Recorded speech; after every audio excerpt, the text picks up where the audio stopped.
nanti dikatakan di situ Yohanes 1 ayat 14. Firman itu menjadi manusia. Di Yohanes 1 ayat 1, pada mulanya adalah firman, firman itu adalah Allah. Jadi Yohanes 1 ayat 14, Yesus sepenuhnya Allah yang adalah firman, dan juga Yesus sepenuhnya manusia, daging. Ya.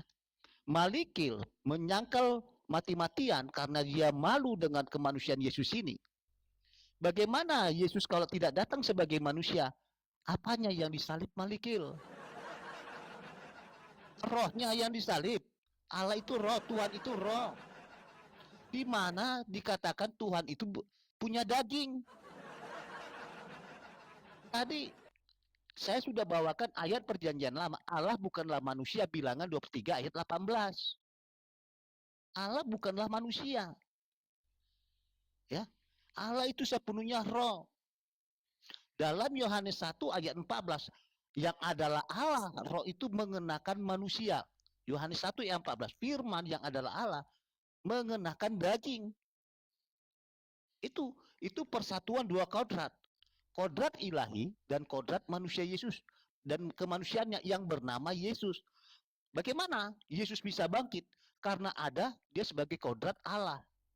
Bagaimana Yesus bisa mati? Karena dia memakai kodrat sebagai manusia. Dia lapar, ya. Dia ketakutan, dia haus. Dia kodratnya sebagai manusia. Dua kodrat inilah yang bersatu dalam satu pribadi yang bernama Yesus. Nah, Malikil mati-matian, ya, memberitakan kepada seluruh dunia bahwa Yesus itu bukan manusia. Dia mau mengatakan, kalian, Yesus tidak pernah datang ke bumi untuk disalibkan. Nah, yang disalibkan itu adalah tubuh. Tadi SARS. Oke, nanti kita bisa lihat ya di dalam tubuhnya dia disalibkan. Ya, di dalam tubuhnya dia disalibkan dan bilur-bilurnya dengan bilur-bilurnya. Nggak ada dikatakan dengan rohnya kamu dia disalibkan, dengan rohnya dia disalibkan, Yesus disalibkan, nggak ada. Dengan tubuhnya, memakai tubuhnya dia disalibkan. Karena dalam kitab Ibrani, tanpa penumpahan darah tidak ada pengampunan dosa. Yesus sudah menumpahkan darahnya di atas kayu salib. Itulah pengampunan yang diberikan kepada kita. Malikil, mati-matian untuk menyebarkan Yesus tidak pernah disalibkan. Karena kalau dia mengakui hanya sebagai Tuhan, Tuhan itu adalah roh. 1 Korintus 3 ayat 17. Tuhan itu roh. Bagaimana yang disalib itu roh? Nggak ada tubuh di situ, Malikil. Sebenarnya Malikil ini halusinasi. Lang, baca di 2 Yohanes 1 ayat 7, di situ dikatakan penyesat yang tidak mengakui kemanusiaan Yesus. Udah kita baca itu, bentar. Nah, oke, saya mau kasih ayat ya, 1 Petrus ya, 1 Petrus. Bentar, nanti dibaca dulu ya. Bentar, saya baca ayat dulu. Oke. Nah, ini nekat yang nyata kamu Malikil. Kamu oke ya? Oke. Oke, Pio, coba dibaca dulu 1 Petrus 2 ayat 21 sampai 25. Ya. 1 Petrus 1 Petrus 2 ayat 21 sampai 25. 21 sampai 25. Sebab untuk itulah kamu dipanggil, karena Kristus pun telah menderita untuk kamu dan telah meninggalkan teladan bagimu, supaya kamu mengikuti jejaknya. Ia tidak berbuat dosa dan tipu daya, tidak ada dalam mulutnya. Ketika ia dicaci maki, ia tidak membalas dengan mencaci maki. Ketika ia menderita, ia tidak mengancam, tetapi ia menyerahkan dirinya kepada Dia yang menghakimi dengan adil. Ia sendiri telah memikul dosa kita di dalam tubuhnya. Stop. Coba diulangi ayat ke berapa tadi tuh? Ayat 24 ya. Ia di situ siapa? Ia di situ siapa? Yesus. Yesus kan? Yesus sendiri telah memikul dosa kita di dalam tubuhnya. Tadi tubuh Di itu kayu apa? salib. Tubuh itu apa? Sarx. Ya. Oke, kita lihat. Kita pakai bahasa asli 1 Petrus 1 Petrus 2 ayat 24. Oke, kita buka. 1 Petrus 2 ayat 24. Oke, kita lihat dulu di sini. Oke, body ya, body. Oke. Body, ini lebih spesifik lagi body. Lihat. Soma tadi itu adalah soma dipanggil body, flesh, ya. Ini body, flesh, the body of the church. Lihat, dia lebih spesifik. Ini menyatakan tubuh ya, tubuh yang lebih spesifik. Ya, kita saya terjemahkan. Oke, soma tadi dia merujuk kepada lebih spesifik, jasmani. Oke. Nah. Oke. Ini soma ya tubuh, daging. Roh punya tubuh daging enggak? Tuhan itu adalah roh. 1 Korintus 3 ayat 17. Silakan dulu dibaca dulu. Tio. 1 Korintus 3 ayat 17. Itu Korintus 3 ayat 17. 1 Korintus 3 ayat 17. Jika ada orang yang membinasakan bait Bukan, Allah. 2 Korintus 3 ayat 17.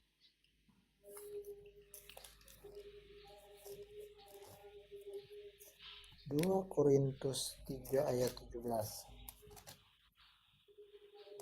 Sebab Tuhan adalah roh. Stop. Sudah selesai. Sebab Tuhan adalah roh. Ya. Oke. Jadi yang disalibkan di atas kayu salib itu adalah roh. Soma di sini lebih merujuk kepada jasmani lagi, ya, lebih konkret lagi. Tadi sarx itu daging, ya, daging, tubuh, human nature. Nah, soma di sini ini lihat secara spesifik jasmani, penggunaan jasmani, tubuh. Malikil, tobat Malikil. Kamu mau mengabarkan ke seluruh dunia bahwa Yesus tidak pernah datang ke dunia untuk disalibkan dengan tubuhnya. Jelas tadi 1 Petrus 2 ayat 24, ia sendiri telah memikul dosa kita di dalam tubuhnya di kayu salib supaya kita yang telah mati terhadap dosa hidup untuk kebenaran. Malikil memberitakan kebalikannya, memberitakan melawan Petrus ini yang Yesus tidak pernah disalibkan, dia adalah Tuhan sepenuhnya yang adalah roh. Menggeletar kau Malikil, meninggal kau Malikil. Bertobat kamu, bantai itu 1 Petrus 2 ayat 24 itu. Jadi Yesus itu kalau nggak memakai tubuhnya, tidak memakai dagingnya, dia disalib di atas kayu salib memakai apa Malikil? Silakan. Kamu 10 menit lang dari 36 sampai 10 menit. Saya nggak Oke. komplain. Karena Oke, saya kena. Oke, silakan. Bentar dulu Kadal. Itulah kamu harus profesional. Saya bisa mengerti kamu untuk menyelesaikan argumentasimu. Saya bisa memahami kamu, mentoleransi. Ya kan? Jadi gini lah, kau loncat sana, loncat sini, saya jawab di sini, kau loncat ke sana, saya capek ngejar kamu. Masa coba kau perjelas, kamu mengerti nggak dengan bahasan ini? Kalau nggak ngerti sudah, tidur sana, cuci kaki, cuci tangan, tidur. Ya, kembali lagi ke 2 Yohanes 1 ayat 7. Ya, di sini bukan datang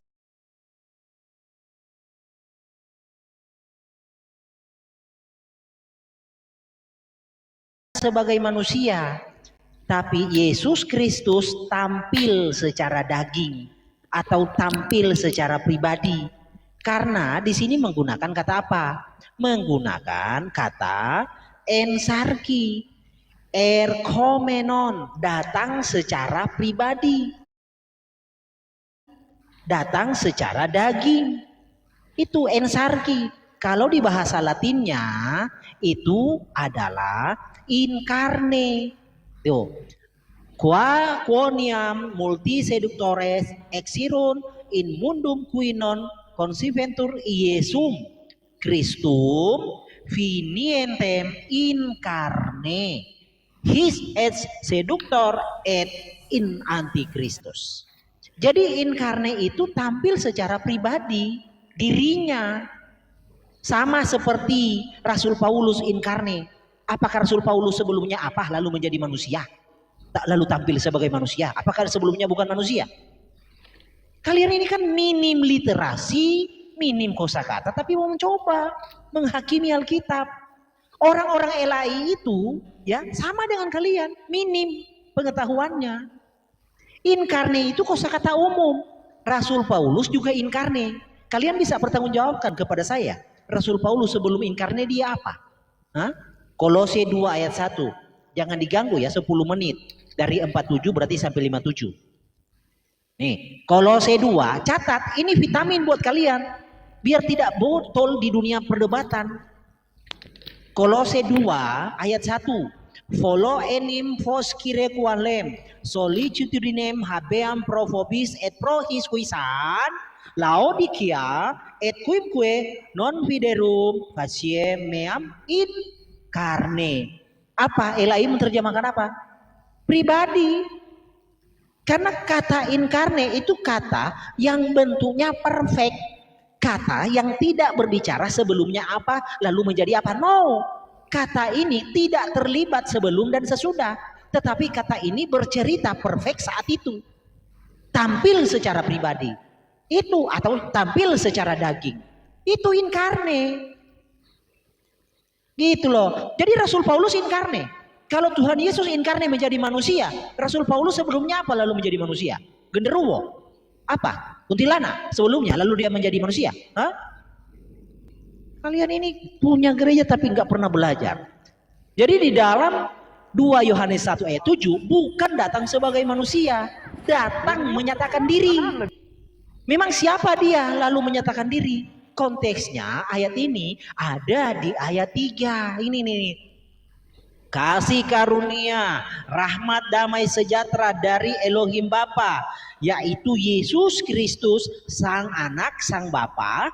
Dia akan menyertai kita dalam kebenaran dan kasih.